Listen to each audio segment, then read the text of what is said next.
Assalamualaikum warahmatullahi wabarakatuh. Perkenalkan, nama saya Irfan Ihsan Wahidanto dari Universitas UIN Suskaryau, Fakultas Tarbiyah dan Keguruan. Adapun maksud dan tujuan saya membuat video ini untuk memenuhi tugas ujian tengah semester yang judulnya Problematika Sarana dan Prasarana. Permasalahan pendidikan yang terjadi di Indonesia adalah masalah kurangnya sarana dan prasarana pendidikan, terutama di daerah-daerah terpencil. Hal ini menimbulkan kesenjangan dalam mutu pendidikan. Banyak sekali peserta didik yang tidak bisa menikmati fasilitas sarana dan prasarana yang sama dengan peserta didik yang ada di kota. Hal seperti ini itu membuktikan bahwa pemerintah kurang memperhatikan fasilitas yang ada di daerah terpencil. Masalah tersebut biasanya disebabkan oleh beberapa faktor, di antaranya alokasi dana yang terhambat karena banyak sekali kasus penyalahgunaan dana dan sekolah yang seharusnya digunakan untuk membuat sarana prasarana malah digunakan untuk kepentingan oknum tertentu saja. Dan faktor lainnya adalah perawatan yang buruk bisa saja terjadi karena pihak sekolah tidak terlalu memperhatikan bagaimana merawat sarana prasarana yang telah diberikan.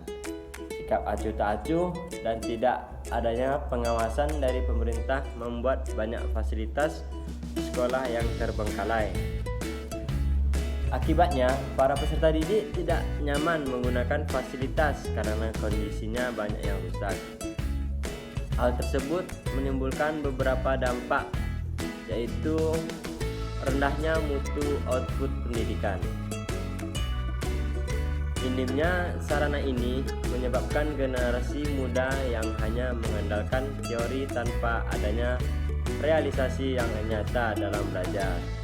Mereka hanya belajar dalam angan-angan yang keluar dari realitas yang sesungguhnya.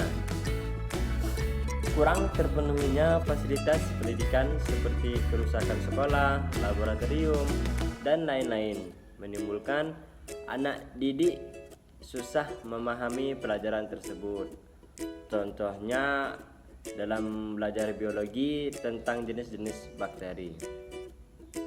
Tentunya kita pasti akan membutuhkan laboratorium agar mengetahui bentuk bakteri secara menggunakan mikroskop. Nah, jika laboratorium dan perlengkapan tidak tersedia, rasanya kita akan kurang memahami jenis-jenis bakteri itu seperti apa jika kita hanya melihatnya melalui buku paket atau internet.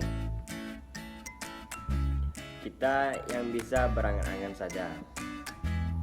Kenakalan remaja dan perilaku yang menyimpang.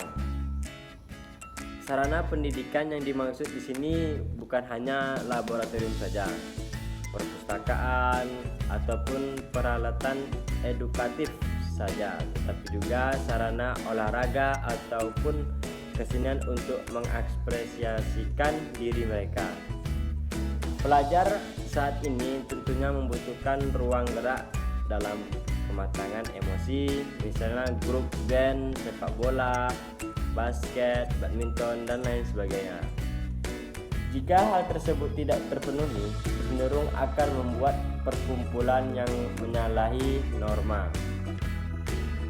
Solusi yang harus dilakukan agar permasalahan sarana dan prasarana bisa diperbaiki adalah terorganisasinya koordinasi antara pemerintah pusat dengan pemerintah daerah, bahkan hingga daerah terpencil pun, sekaligus agar tidak terputusnya komunikasi. Dengan adanya koordinasi tersebut, selanjutnya sarana dan prasarana harus ditingkatkan dalam rangka meningkatkan output pendidikan yang tentunya kita harus meningkatkan harga, maksudnya adalah meningkatkan sarana dan prasarana penunjang pendidikan yang meliputi sarana fisik dan sarana non-fisik. Nah, untuk sarana fisik ini diperlukan untuk pemenuhan pembangunan gedung sekolah, laboratorium, perpustakaan, sarana-sarana olahraga seperti lapangan basket dan perlengkapannya, alat-alat kesenian seperti studio, musik, dan fasilitas lainnya. Jika sarana belajar tersebut sudah terpenuhi, tentunya akan semakin memudahkan peserta didik dalam transmisi ilmu pengetahuan dan teknologi. Untuk sarana non-fisik, ini adalah sistem dan pengajaran yang dilakukan itu bermutu, maka akan mempercepat pembangunan nasional. Hal tersebut bisa dilakukan dengan cara meningkatkan kualitas pengajar. Guru di sini harus ditekan demi berjalannya pendidikan itu sendiri. Guru yang profesional pasti dapat memberi pengajaran yang berkualitas bagi anak-anak didiknya, dan pengajaran tersebut akan lebih fleksibel. Dengan adanya peningkatan mutu pengajaran guru, ini tentunya akan berdampak pada membaiknya output pendidikan.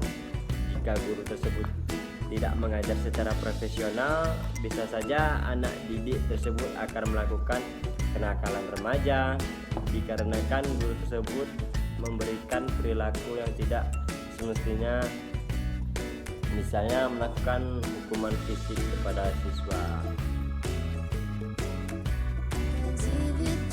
Such a happy person, no, you are wrong by saying my laughter is louder than your shut your freaking mouth. No one knows what I feel and what I suffer.